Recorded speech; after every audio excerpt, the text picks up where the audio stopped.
एक दफ़ा ना हज़रत अबू बकर सिद्दीक और जनाबे उमर फारूक की ना किसी बात में शक्कर रंजी हो गई, इख्तलाफ राय हो गया। तो जनाबे उमर जरा डाढ़ी तबीयत के बंदे थे, डांट दिया अबू बकर सिद्दीक को। तो सिद्दीक एक बार नरम बंदे थे, माड़े दा की काम मोहम्मद नस जाना या रोना। तो वो गा के ना तो पहले घर रोए, फिर हुजूर के पास चले गए। जनाबे उमर कहते मुझे भी ख्याल आया कि यार ये मुझे नहीं करना चाहिए था। थोड़ी देर के बाद अच्छे लोग जो होते हैं उनका गुस्सा जल्दी उतर जाता है। कहते मैंने जाके जनाबे सिद्दीक अकबर के दरवाजे पे दस्तक दी तो पता चला वो तो घर ही नहीं। मैं समझ गया, मैं डर गया, मेरी टांगे कांपने लगी। क्यों डर रहे हो उमर? फरमाने लगे इसलिए डर रहा हूं कि अबू बकर जब अपने घर नहीं होते तो दरवाजा रसूल पे हो। सारी बात तो सुना दी होगी। फरमाते मैं नबी पाक की बारगाह में पहुंचा, सामने अबू बकर बैठे हैं, पुश्त मुबारक मेरे करीम रसूल की काबे की जानब, चेहरा सिद्दीक अकबर की जानब, दोनों की गर्दनें झुकी हुई।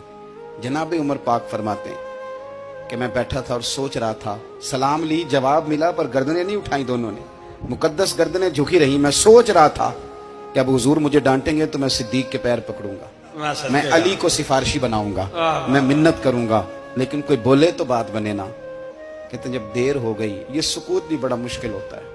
ओहो, अगर कभी वो चुप कर जाए तो ये भी बड़ा मसला है, महबूब भी चुप कर जाए।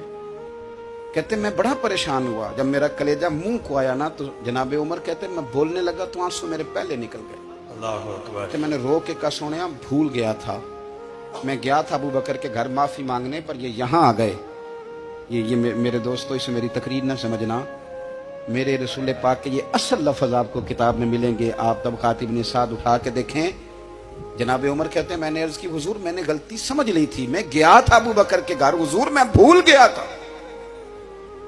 फरमाते हैं नबी पाक ने जब गर्दन मुबारक उठाई तो हुजूर की दाढ़ी आंसुओं से भरी हुई। और लफ्ज क्या थे? फरमाया उमर तुम मेरी खातर मेरे अबू बकर को माफ नहीं कर सकते थे।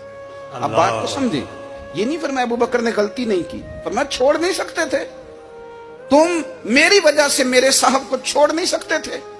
फिर हुजूर ने फरमाया उमर ये सारा मक्का तलवारें लेके मुझे कत्ल करने आता था, यार ये अकेला था, इसने खोल के बाजू कहा था कि जो हुजूर तक जाएगा मेरी लाश से गुजर के जाएगा। पर मैं दुनिया भूल जाती है, मुझे याद है अबू बकर सिद्दीक ने माल भी दिया, औलाद भी दी, मेरी खातर छोड़ नहीं सकते थे। जनाब उमर कहते हैं मैं उसके बाद समझ गया कि मेरे मुस्तफा की रजा इसी में है कि अबू बकर को राजी रखा जाए। सुभान अल्लाह।